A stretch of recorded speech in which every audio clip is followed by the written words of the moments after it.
নমস্কাৰ। আজি এটা নতুন ব্যঞ্জন আপোনালোকৰ বাবে আনিছোঁ, ৰাজমাহৰ তৰকাৰী।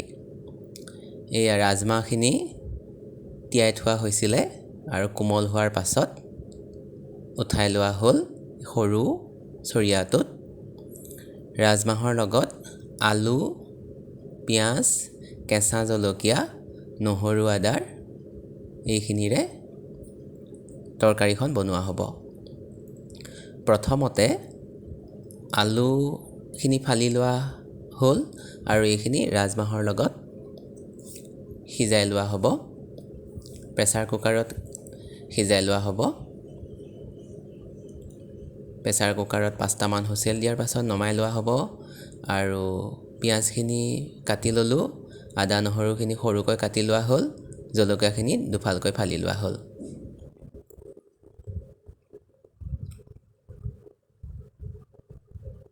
ৰাজমাহ আৰু আলুখিনি এয়া সিজাই হোৱাৰ পাছত এয়া সৰু চৰিয়াটোত ঢালি লৈছোঁ।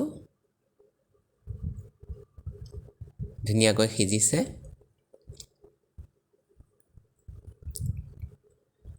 কেৰাহীত তেলখিনি গৰম হোৱাৰ পাছত পিঁয়াজ, কেঁচা জলকীয়া, আদা নহৰু গুড়িখিনি, হালধি অলপ আৰু জিৰা গুড়ি অলপ দি লোৱা হ'ল আৰু গৰম হোৱাৰ পাছত এয়া সিজোৱা ৰাজমাহ আৰু আলুখিনি দি দিলোঁ। সিজাওঁতে ৰৈ যোৱা পানীখিনি ইয়াত ঢালি দিয়া হোৱা নাই আৰু এইখিনি উতলাৰ পাছত শুকান জলকীয়াৰ গুড়ি আৰু গৰম মছলাৰ গুড়ি অলপ দিয়া হ'ব। এয়া অলপ শুকান জলকীয়া গুড়ি আৰু গৰম মছলা গুড়ি অলপ দিলোঁ।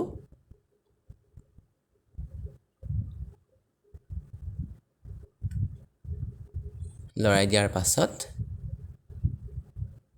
দেখিলে এতিয়া অলপ ইয়াত পানী ঢালি দিব লাগিব, জোখমতে দিব।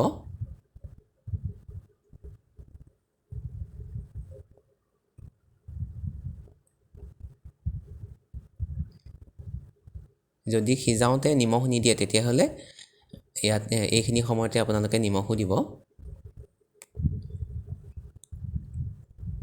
এয়া বেছি সময় নালাগে, 7 মিনিটমান ঢাকি ৰখোৱাৰ পাছত মই এয়া ঢাকনিখন উদঙাই লৈছোঁ। দেখিছেনে ধুনীয়া ৰং উঠিছে।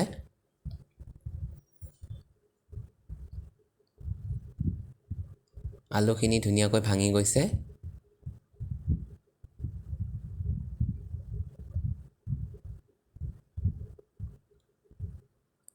এইখিনি আৰু অলপ ঢাকি থ'ব লাগিব।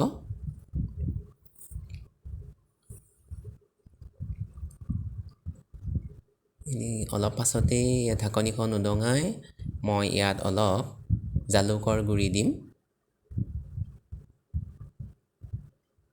জোখমতে দিব, জালুকৰো এটা ধুনীয়া সোৱাদ হয়। এই আমাৰ ঘৰৰ গছৰ জালুক। দেখিছেনে কিমান সুন্দৰ হৈছে। জালুকখিনি দিয়াৰ পাছত বেছি সময় জুইৰ ওপৰত ৰাখিব নালাগে, অলপ ঢাকি দিব 2 মিনিটমান। তাৰপিছতে আপোনালোকে কেৰাহীৰ তলৰ জুই নুমুৱাই দিব।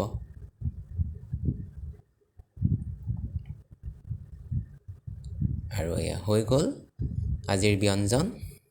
এয়া চাওক, ডাইনিং টেবুলত ধুনীয়াকৈ এটা সৰু চৰিয়াত এয়া অলপমান দি দিছোঁ। দেখিছেনে কিমান সুন্দৰ ৰঙৰ হৈছে, সোৱাদো হৈছে। আপোনালোকে সকলোৱে ঘৰত চেষ্টা কৰিব এই ৰাজমাহৰ আঞ্জা অৰ্থাৎ তৰকাৰী বনাবলৈ। আপোনালোক সকলোলৈ ধন্যবাদ জনালোঁ। সকলোৱে সুস্থ হৈ থাকক, নিৰাপদে থাকক। ধন্যবাদ।